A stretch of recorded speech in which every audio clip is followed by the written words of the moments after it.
एक पुरसुकून अलग थलग गांव में एक घने जंगल के अंदर गहराई में घिरा हुआ वहां एक खौफनाक हवेली खड़ी थी जिसे होलो मुनव्वर कहा जाता था। मकामी लोगों ने खामोश लहजे में उसके बारे में बात की, भूत प्रेत की कहानियां और गैर वाज़े आवाजें जो उसके हालों में गूंजती थीं। एक चांदनी रात ईमा, एक मुतजस्सिस नौजवान, ने अपने दोस्तों को हवेली में रात गुजारने की हिम्मत की। उन्होंने टॉर्च लाइट और कांपती हुई हिम्मत से लैस होकर चैलेंज कबूल किया। जैसे ही वो होलो मीनूर में दाखिल हुए, खस्ता हाल कमरों में एक ठंडी हवा चली, दरवाजे इनके पीछे बंद हो गए, दीवारों पर परछाइयां नाच रही थीं।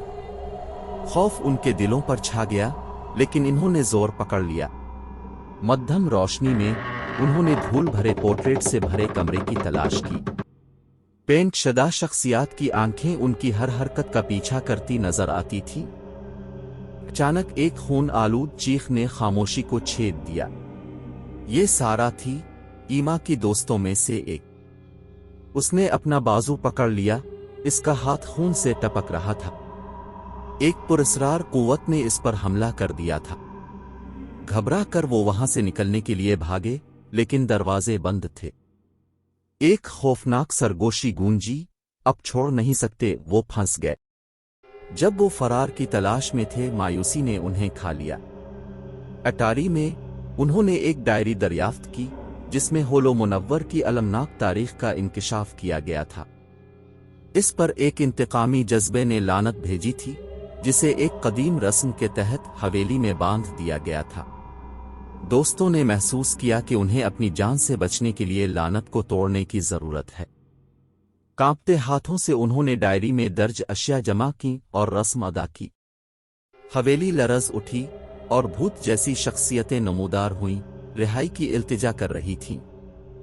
एक आखिरी मंतर के साथ लानत बखर गई और हवेली में खामोशी छा गई। दरवाजे खिले, खौफजदा दोस्तों को फरार होने का मौका मिला। उन्होंने इस रात के बारे में फिर कभी बात नहीं की और खोखला जागीर वीरान रहा। लेकिन ईमा और उसके दोस्त जानते थे कि उन्होंने हकीकी खौफ का सामना किया है और वो कहानी सुनाने के लिए जिंदा है। बरसों बाद ईमा गांव वापस आई, सिर्फ ये देखने के लिए कि होलो मीनूर को मुनहदिम किया गया है।